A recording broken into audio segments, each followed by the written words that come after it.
दोस्तों नमस्कार। आपकी सफलता ही मेरा मिशन है। ज्ञान कोश एजुकेशन पर आपका अभिनंदन है। मित्रों, आपके अपने इस चैनल ज्ञान कोश एजुकेशन से आप देख रहे हैं कि टीजीटी पीजीटी का निरंतर तैयारी चल रहा है और इस समय हम लोग गद्य विधा से संबंधित जो विधा पढ़ रहे हैं वह है नाटक।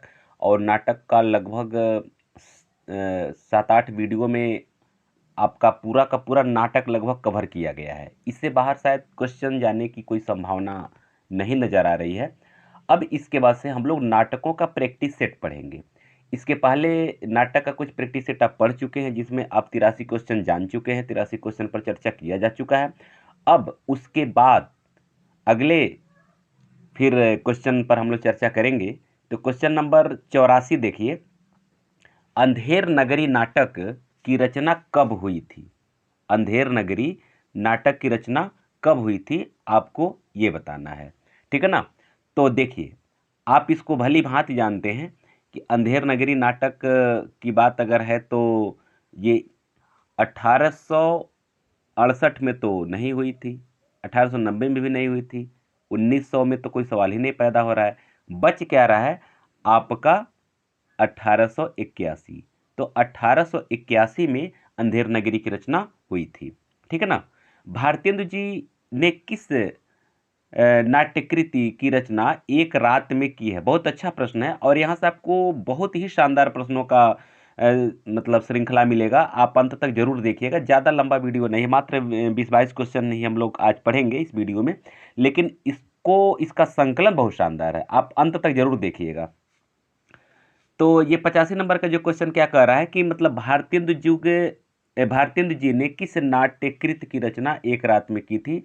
तो इसको जान लीजिए, यह अंधेर नगरी की रचना इन्होंने एक रात में की थी। यह अपने आप में एक बहुत बड़ी बात है कि एक ही रात में किसी एक तरह से ग्रंथ का निर्माण कर देना। ठीक है।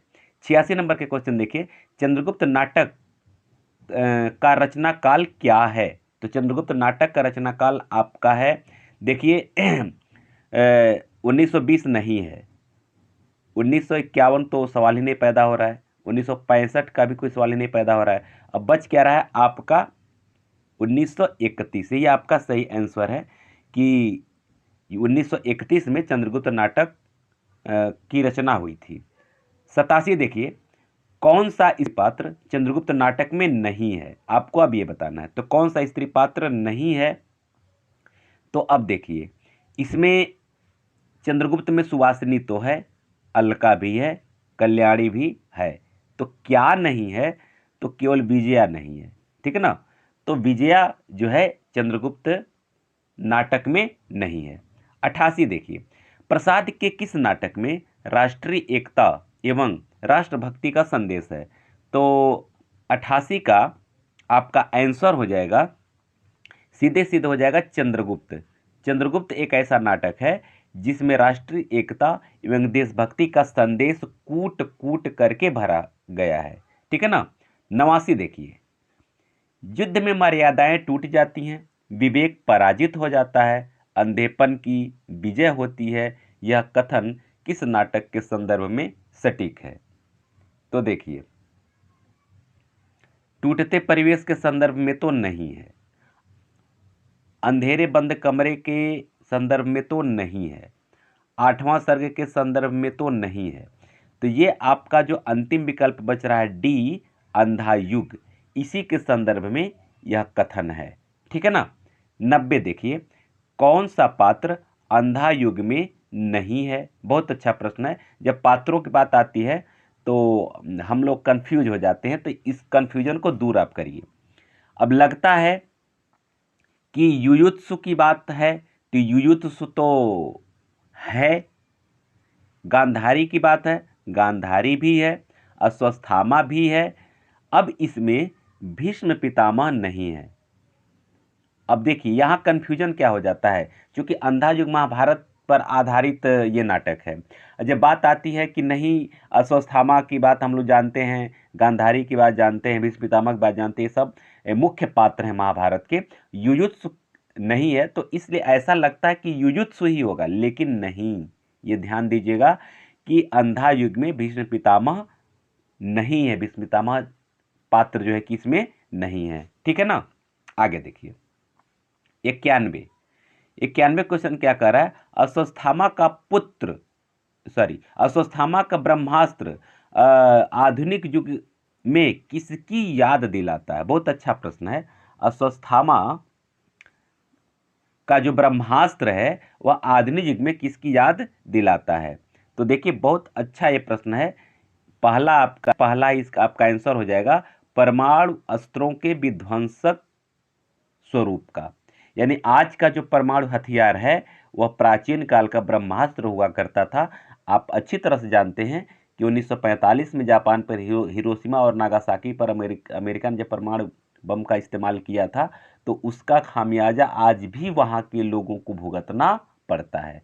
और बड़े दुख की बात है कि इस समय रूस और यूक्रेन में भयंकर युद्ध चल रहा है।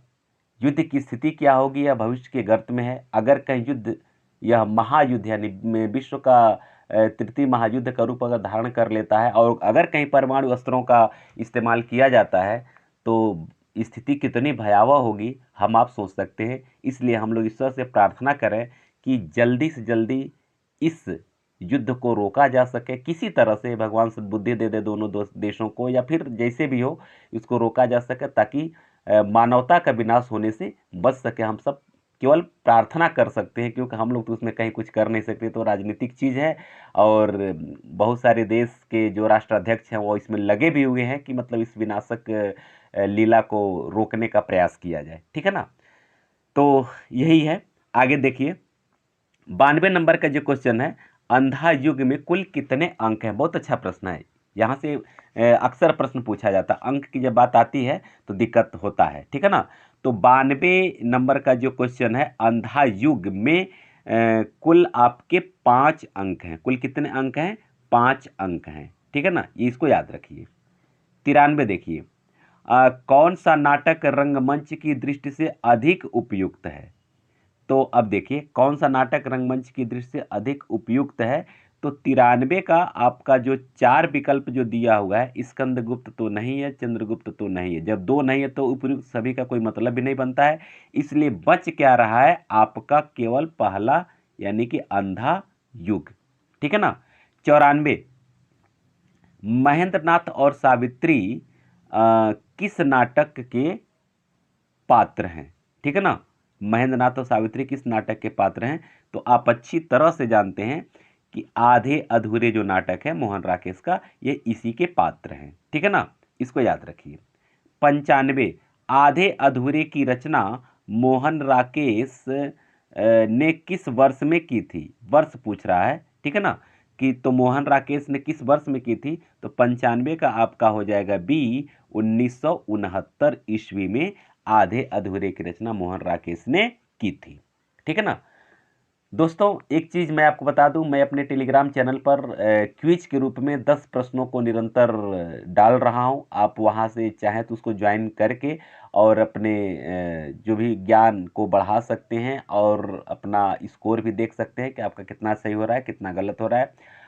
इसलिए आप वहां जा कर के इस चैनल को ज्वाइन कर सकते हैं, टेलीग्राम चैनल को, और वहां से अपना प्रश्नोत्तरी के रूप में बहुत सारा कुछ आप देख सकते हैं।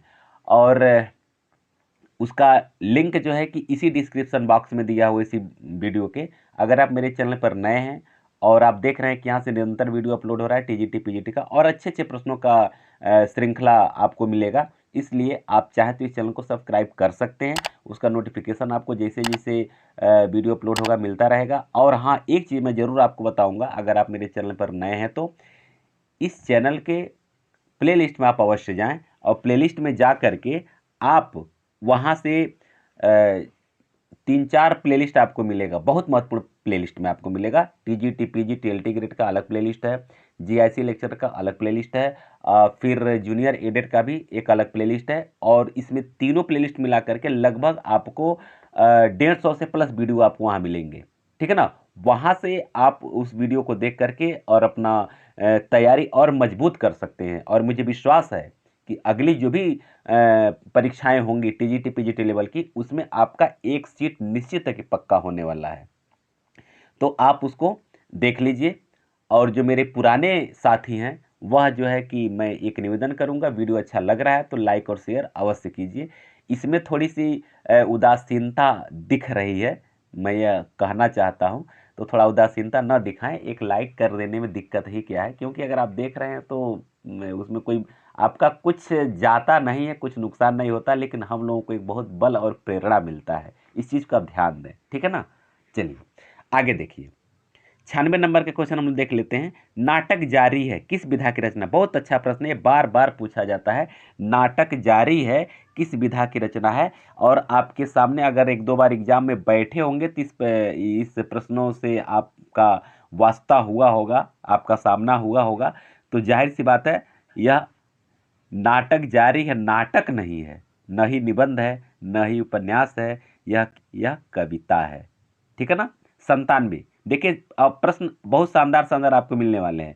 मुझे चांद चाहिए किस विधा की रचना। विधा की बात आ गई यहां भी, तो यह जो है कि आपका उपन्यास विधा की रचना है। मुझे चांद चाहिए उपन्यास विधा की रचना है। और कमेंट बॉक्स में लिखेंगे कि मुझे चांद चाहिए किसकी रचना है, और नाटक जारी है किसकी रचना है। ये दो प्रश्न कमेंट बॉक्स में अवश्य देंगे, ठीक है ना। आप सबसे मुझे पूरा विश्वास है और उम्मीद है कि आप इसका उत्तर जरूर देंगे। 98 नंबर का जो क्वेश्चन है, अंडे के छिलके किसका एकांकी संकलन है। तो 98 का आपका हो जाएगा बी, मोहन राकेश का। मोहन राकेश का ये एकांकी है। 99 देखिए, दीपदान एवं बादल की मृत्यु नामक एकांकी का संकलन किस एकांकीकार की है। ये मतलब ये किसकी एकांकी है, आपको ये बताना है। तो ये दीपदान और बादल की मृत्यु आप अच्छी तरह से जानते हैं, इसमें कहीं कोई संशय नहीं है, रामकुमार वर्मा का ही है, ठीक है ना। 100 नंबर का जो क्वेश्चन है, प्रकाश और परछाई। देखिए यहां से प्रश्नों का बहुत अच्छा अब संकलन आपको मिलने जा रहा है।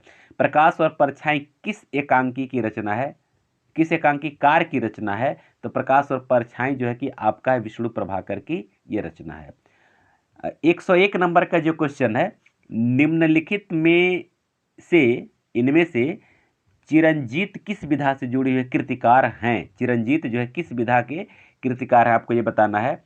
तो यह 101 का आपका हो जाएगा सी, यह एकांकीकार हैं, मतलब यह एकांकी के कृतिकार हैं, ठीक है ना। 102 नंबर का क्वेश्चन, चतुर्भुज महाशय किस विधा की रचना। बहुत शानदार प्रश्न है, चतुर्भुज महाशय किस विधा की रचना है। तो 102 का आपका हो जाएगा बी, एकांकी। 103 देखिए, मुझे जीने दो के रचयिता का नाम छांटिए। मुझे जीने दो, ठीक है ना, के रचयिता का नाम छांटना है। तो यह आपके हैं रेवती शरण शर्मा। ये कौन है, रेवती शरण शर्मा है। 104 देखिए, इनमें से कौन सा एकांकी सत्येंद्र शरत का है। बहुत अच्छा प्रश्न है, इसमें से कौन सा एकांकी सत्येंद्र शरत का है। तो 104 नंबर का जो क्वेश्चन हो जाएगा आपका हो जाएगा बी, सोहदा। सोहदा जो है सत्येंद्र शरत की एकांकी है। 105 देखिए, लक्ष्मी का स्वागत किस एकांकीकार की कृति है। बहुत अच्छा प्रश्न है, लक्ष्मी का स्वागत। तो 105 का आपका हो जाएगा ए, उपेंद्रनाथ अश्क का है। आप इसको भली भांति जानते भी हैं। 106 नंबर का जो क्वेश्चन है, कबूतर खाना।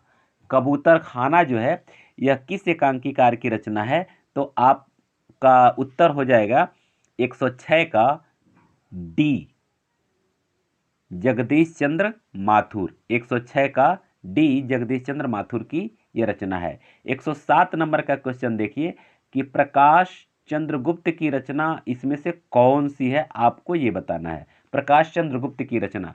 तो 107 का आपका हो जाएगा सी होगा, विजय किसकी। क्योंकि टूटे हुए दिल उतार चढ़ाओ नया जन्म ये सब नहीं है, ये चंद्रगुप्त प्रकाश की जो रचना है विजय किसकी, यही इनका रचना है। 108 देखिए, ऊंचा पर्वत गहरा सागर। ऊंचा पर्वत गहरा सागर इसमें से किस एकांकीकार की रचना है। तो 108 का आपका हो जाएगा बी, विष्णु प्रभाकर का, ठीक है ना। और 109 नंबर का जो क्वेश्चन है, 109 नंबर का क्वेश्चन क्या कह रहा है कि कह रहा है कि इनमें से कौन सी कृति उपेंद्रनाथ अश्क की नहीं है। तो नहीं है पूछ रहा है, तो इसको देख लीजिए कि कौन सी कृति नहीं है उपेंद्रनाथ अश्क की। तो देखिए, चरवाहे तो है, साहब को जुकाम है, पक्का गाना ये भी है। अब क्या नहीं है, तो क्रांतिकारी नहीं है, तो क्रांतिकारी जो है नहीं है। तो इस तरह से दोस्तों अब ज़्यादा वीडियो हम चाह रहे हैं कि बड़ा ना हो, छोटा छोटा वीडियो और छोटे छोटे तथ्यों को लेकर, छोटे छोटे मतलब महत्वपूर्ण तथ्यों को लेकर के हम आपके सामने वीडियो प्रस्तुत करें। तो अब आज इतना ही। इसके बाद 110 से आगे कम से कम 150 से ज़्यादा क्वेश्चन मैं नाटक पर आपको दूंगा, ठीक है ना।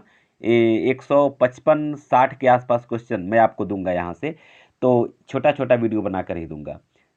तो इस तरह से फिर आज इतना ही। इसके बाद फिर हम लोग मिलते हैं अगले वीडियो में। जाते जाते इस चैनल को सब्सक्राइब कर दीजिए, लाइक और शेयर भी करते चलिए, ठीक है ना। अब तक आप लोग हमारे साथ बने रहे, इसके लिए बहुत बहुत धन्यवाद।